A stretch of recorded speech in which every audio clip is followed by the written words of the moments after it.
ಖೆಡ್ ಡೈರಿಗೆ ಸುಸ್ವಾಗತ.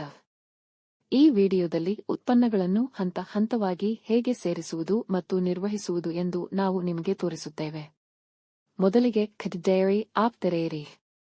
Home ಸ್ಕ್ರೀನ್ನಿಂದ collection tab ಮೇಲೆ ಟ್ಯಾಪ್ ಮಾಡಿ. ಮೇಲಿನ ಬಲ ಮೂಲೆಯಲ್ಲಿರುವ ಡೈರಿ ಪ್ರಾಡಕ್ಟ್ ಬಟನ್ ಮೇಲೆ ಕ್ಲಿಕ್ ಮಾಡಿ. ಇದು ಪ್ರಾಡಕ್ಟ್ ಸ್ಕ್ರೀನ್ ಅನ್ನು ತೆರೆಯುತ್ತದೆ. ಇಲ್ಲಿ ನಿಮ್ಮ ಡೈರಿಯಲ್ಲಿ ಲಭ್ಯವಿರುವ ಎಲ್ಲಾ ಉತ್ಪನ್ನಗಳ ಪಟ್ಟಿಯನ್ನು ನೀವು ನೋಡಬಹುದು.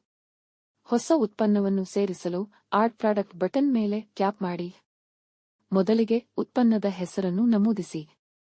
ಉದಾಹರಣೆಗೆ ನೀವು ತುಪ್ಪ, ಪನೀರ್ ಅಥವಾ ಬೆಣ್ಣೆಯಂತಹ ಉತ್ಪನ್ನವನ್ನು ನಮೂದಿಸಬಹುದು. ನಂತರ ಉತ್ಪನ್ನದ ಘಟಕವನ್ನು ಆಯ್ಕೆ ಮಾಡಿ. ಉತ್ಪನ್ನಕ್ಕೆ ಅನುಗುಣವಾಗಿ ನೀವು ಕಿಲೋಗ್ರಾಂ, ಲೀಟರ್ ಅಥವಾ ಪೀಸ್ನಂತಹ ಘಟಕಗಳನ್ನು ಆಯ್ಕೆ ಮಾಡಬಹುದು.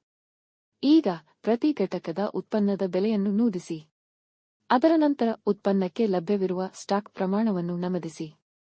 ನೀವು ಈ ಸ್ಥಳವನ್ನು ಖಾಲಿ ಬಿಟ್ಟರೆ ಉತ್ಪನ್ನವನ್ನು ಅನ್ಲಿಮಿಟೆಡ್ ಸ್ಟಾಕ್ ಎಂದು ಉಳಿಸಲಾಗುತ್ತದೆ. ಉಳಿಸುವ ಮೊದಲು ದಯವಿಟ್ಟು ಉತ್ಪನ್ನದ ಹೆಸರು, ಘಟಕ, ಬೆಲೆ ಮತ್ತು ಪ್ರಮಾಣವನ್ನು ಪರಿಶೀಲಿಸಿ. ಎಲ್ಲಾ ವಿವರಗಳನ್ನು ಪರಿಶೀಲಿಸಿದ ನಂತರ ಆಡ್ ಪ್ರಾಡಕ್ಟ್ ಬಟನ್ ಮೇಲೆ ಟ್ಯಾಪ್ ಮಾಡಿ. ನಿಮ್ಮ ಉತ್ಪನ್ನವನ್ನು ಯಶಸ್ವಿಯಾಗಿ ಸೇರಿಸಲಾಗುತ್ತದೆ.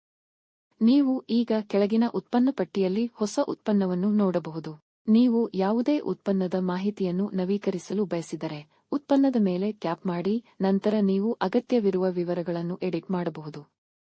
ಉತ್ಪನ್ನವು ಇನ್ನು ಮುಂದೆ ಅಗತ್ಯವಿಲ್ಲದಿದ್ದರೆ ನೀವು ಅದನ್ನು ಪಟ್ಟಿಯಿಂದ ಅಳಿಸಬಹುದು. ಹೀಗೆ ನೀವು ಖೆಡ್ ಡೈರಿಯಲ್ಲಿ ಉತ್ಪನ್ನಗಳನ್ನು ಸುಲಭವಾಗಿ ಸೇರಿಸಬಹುದು ಮತ್ತು ನಿರ್ವಹಿಸಬಹುದು.